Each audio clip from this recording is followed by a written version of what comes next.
Electro-Harmonix, the sound of innovation.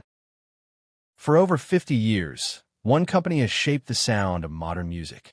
From Jimi Hendrix to Jack White, from Pink Floyd to Radiohead, the pedals beneath their feet have carried a simple logo and an extraordinary legacy.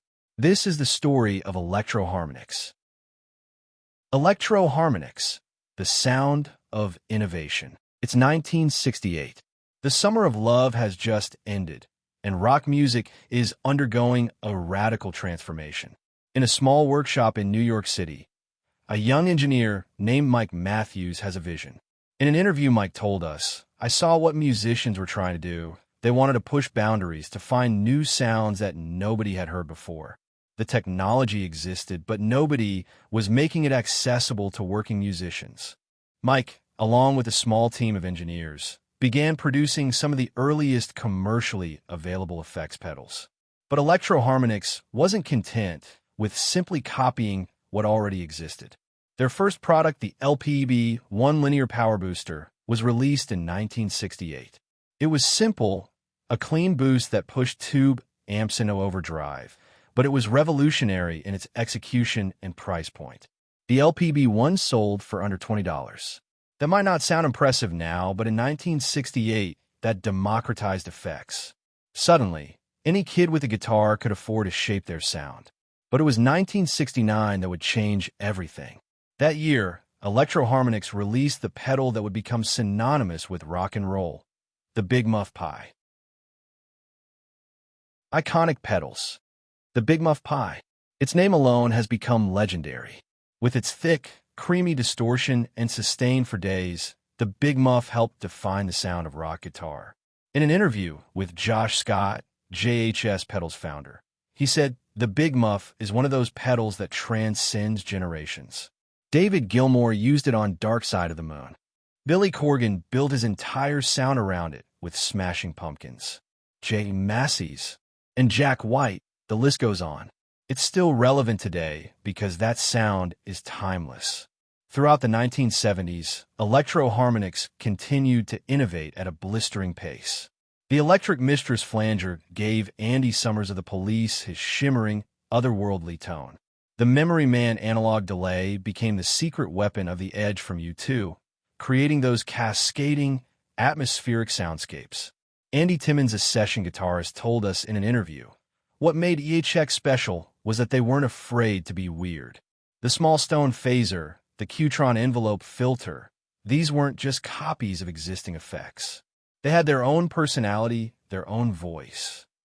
But perhaps nothing demonstrated Electro-Harmonix's willingness to push boundaries more than their polyphonic octave generators, the Pog and later the Hog.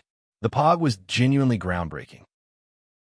Polyphonic pitch shifting had been the holy grail of effects processing. Most octave pedals could only track single notes, but the Pog could track full chords without glitching. That opened up entirely new sonic possibilities. The collapse and resurrection. But success in the music industry is never guaranteed. By the early 1980s, Electro-Harmonix faced a perfect storm. Rising manufacturing costs, competition from cheaper imports, and changing musical tastes. The 80s were tough. Synthesizers were everywhere, and the guitar wasn't the dominant instrument anymore. We tried to adapt, but in 1982, we had to close our doors, said Mike. For almost a decade, Electro-Harmonix pedals could only be found in vintage shops and garage sales. But something unexpected happened. The 1990s brought grunge and alternative rock.